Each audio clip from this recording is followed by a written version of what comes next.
La hierba se seca y la flor se marchita, mas la palabra de nuestro Dios vive y permanece para siempre.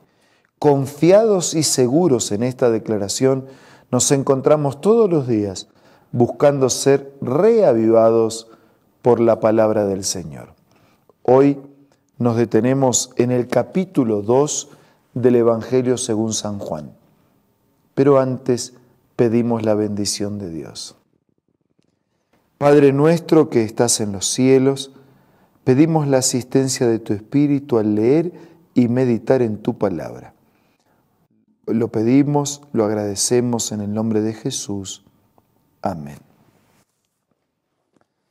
El capítulo 2 del Evangelio según San Juan, que fue escrito por el discípulo amado de Jesús, escribió el Evangelio, las 3 cartas y también el Apocalipsis, nos introduce con el primer milagro del Señor. El tercer día se celebró una boda en Caná de Galilea y la madre de Jesús se encontraba allí. Hubo una crisis en esa fiesta de matrimonio. Habían sido invitados a la boda Jesús y sus discípulos, y cuando el vino se terminó, la madre le dijo a Jesús: ya no tienen vino, así que la crisis y la escasez se transformó en vergüenza, se acabó la bebida. Mujer, ¿y eso qué tiene que ver conmigo? Él no organizaba la fiesta y su hora no había llegado. Su madre le dijo a los sirvientes: hagan lo que él les ordene. En la escasez, en la vergüenza y en la crisis, siempre hay una solución. Cuando hacemos lo que Cristo ordenó. Había allí 6 tinajas de piedra de las que usan los judíos en las ceremonias de la purificación. Y en cada una cabían unos 100 litros. Jesús le dijo a los sirvientes: llenen de agua las tinajas, y los sirvientes las llenaron hasta el borde. Ahora saquen un poco y llévenlo al encargado del banquete, les dijo Jesús. Es interesante que el Señor integra a los discípulos en el milagro. Le hace hacer lo que los discípulos podían hacer: llenar las tinajas de agua. Y Él hace lo que los discípulos no podían hacer: transformarla en vino, en jugo, en bebida. Ahora dice: vayan y muéstrensela al encargado, llévensela al encargado. Y así lo hicieron. El encargado del banquete probó el agua convertida en vino sin saber de dónde había salido, aunque sí lo sabían los sirvientes que habían sacado el agua. Entonces llamó aparte al novio y le dijo: todo el mundo sirve primero el mejor vino, y cuando los invitados ya han bebido mucho, entonces sirven el más barato, pero tú has guardado el mejor vino hasta ahora. Esta fue la primera de las señales. La hizo Jesús en Caná de Galilea. Así reveló su gloria y sus discípulos creyeron en él. Después de esto, Jesús bajó a Capernaum con su madre, sus hermanos y sus discípulos, y se quedaron allí unos días. Así que el primer milagro del Señor fue para alegrar una fiesta de bodas, fue para alegrar una familia, fue para decir que a Él le interesa la familia porque Él mismo la había establecido en los orígenes de la vida. Desde el versículo 13 en adelante, cuando se aproximaba la Pascua de los judíos, subió Jesús a Jerusalén y en el templo encontró a los que vendían bueyes, ovejas, palomas, instalados en las mesas, a los que cambiaban dinero. Entonces, haciendo un látigo de cuerdas, echó a todos del templo, juntamente con sus ovejas, bueyes, regó por el suelo las monedas de los que cambiaban dinero y derribó sus mesas. Y a los que vendían las palomas les dijo: saquen esto de aquí. ¿Cómo se atreven a convertir la casa de mi padre en un mercado?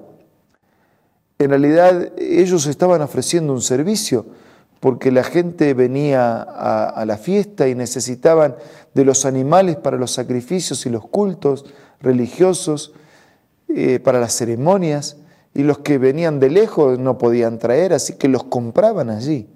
El problema no era la venta, el problema era cómo el lugar donde lo estaban haciendo y cómo habían desvirtuado el papel del culto, transformándolo simplemente en un negocio de compra y venta, de cambio de dinero, y cómo todo eso ocurría en el mismo templo. Sus discípulos se acordaron de que está escrito: el celo por tu casa me consumirá. Entonces los judíos reaccionaron preguntándole: ¿qué señal puedes mostrarnos para actuar de esta manera? ¿Quién eres tú para pensar que el templo es tuyo? Destruyan este templo, respondió Jesús, y lo levantaré de nuevo en 3 días. Lo provocaron. ¿Qué señal nos puedes mostrar que tú eres el dueño de este templo? Destruyan este templo y en 3 días lo levantaré.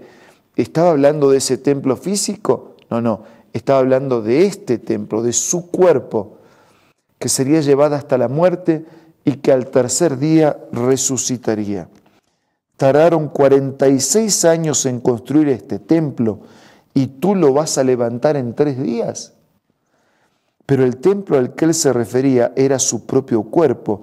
Así pues, cuando se levantó de entre los muertos, sus discípulos se acordaron de lo que había dicho y creyeron en la Escritura y en las palabras de Jesús. Y mientras estaba en Jerusalén, durante la fiesta de la Pascua, muchos creyeron en su nombre al ver las señales que hacía. En cambio, Jesús no les creía porque los conocía a todos. No necesitaba que nadie le informara nada acerca de los demás, pues él conocía el interior del ser humano. Y estos son los 2 grandes temas del capítulo 2. El primer milagro en las bodas de Caná, alegrando una familia y todos los invitados, y la purificación del templo, el anuncio de que él moriría, pero que también resucitaría, porque podrían destruir su templo, el templo de su cuerpo, pero al 3er día sería levantado. Y en este capítulo 2 de Juan también hay aguas, así como en los primeros 7 capítulos de Juan. Y podríamos decir que estas aguas son aguas que producen milagros. Bueno, el agua no produce el milagro.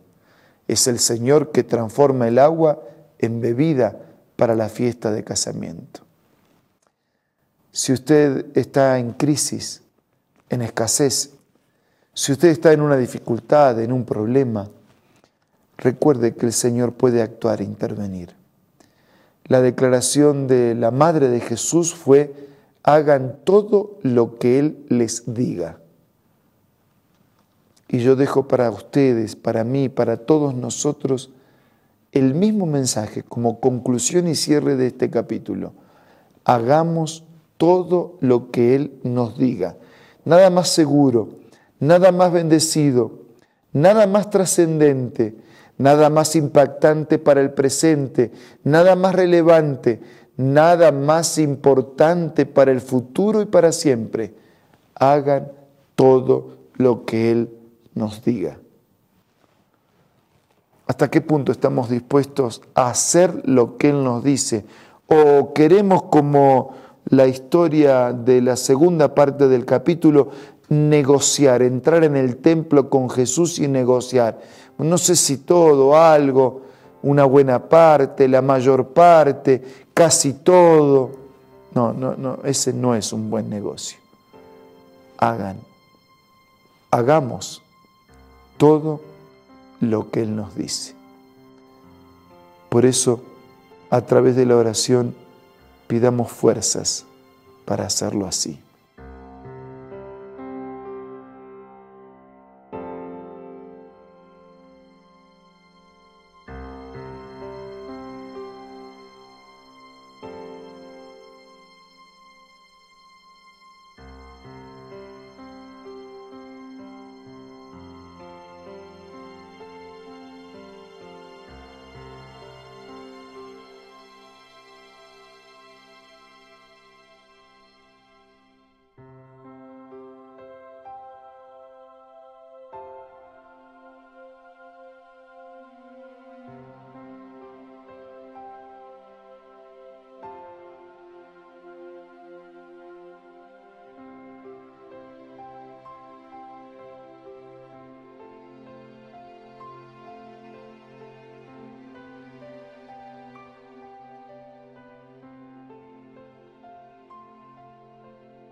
Señor, te damos gracias por orientaciones tan claras y trascendentes, pero percibimos que tenemos que hacer como tú dices y que no siempre queremos, no siempre podemos y no siempre lo hacemos. Por eso te decimos que la disposición la tenemos, pero te pedimos fuerzas y tu poder para poder realizarlas permanentemente. Señor, queremos hacer todo lo que tú digas a través de tu palabra. Bendice a todos nuestros amigos y a todos nuestros hermanos. Cada uno tiene sus luchas, sus problemas, sus necesidades. Cuida de cada uno y cuida de todos. Te lo pido y te lo agradezco en el nombre de Jesús. Amén. Muchas gracias por su compañía de hoy y de siempre. Nos reencontramos mañana para seguir siendo reavivados por la palabra del Señor.